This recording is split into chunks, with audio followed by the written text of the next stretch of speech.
So ayan guys, for today's video, ayan, so meron ako ditong sitaw. Ayan o. So may sitaw ako dito, ito, dalawa, tatlo. Ayan. So dito ko nilagay sa may puno, ito yung puno.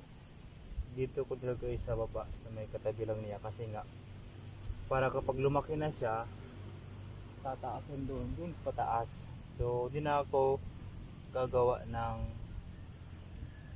gapangan nito. So andito rin yung puno, so diyan ko na siya ipagapang. Ayan. So ang gawin ko dito ay nalagyan ko ng ganito. Ito ay sanyog to.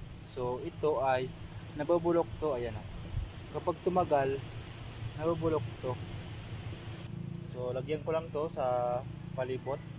Ayan, para kahit paano ay may pataba siya dyan. Ito ay natural lang na pataba.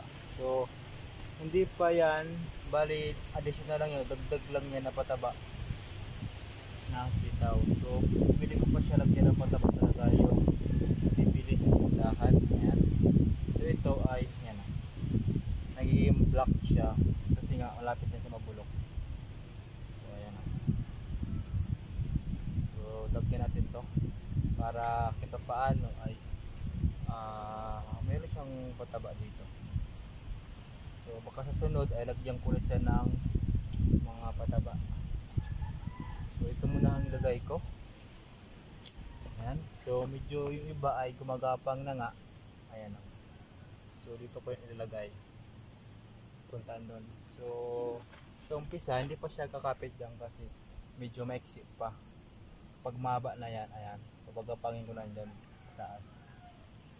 So yun ang purpose ko, bakit dyan ko nilagay sa puno, kasi sobra na to yung ano to, yung natira to dun sa baba, inuwa ko lang, ay sayang naman ito. So dito ko nilagay sa puno. Ayan, tatlo to, tatlo.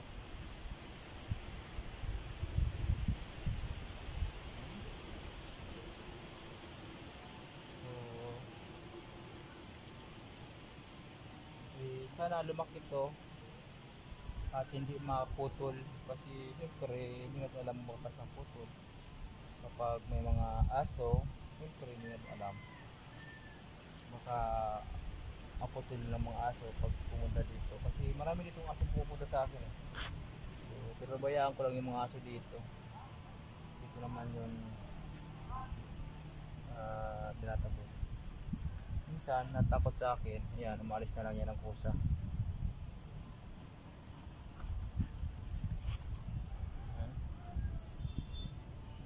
So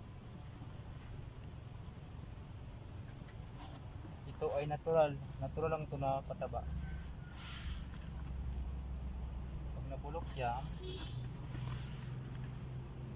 pataba na yan. So isang timba. So para talaga siya kumapit, lagyan ko dito ng pataas. Kahit konti lang na magagapang siya dito. Okay na yan. So medyo mataas ng konti pero okay na, mas maganda nga yan So ayan, tapos na.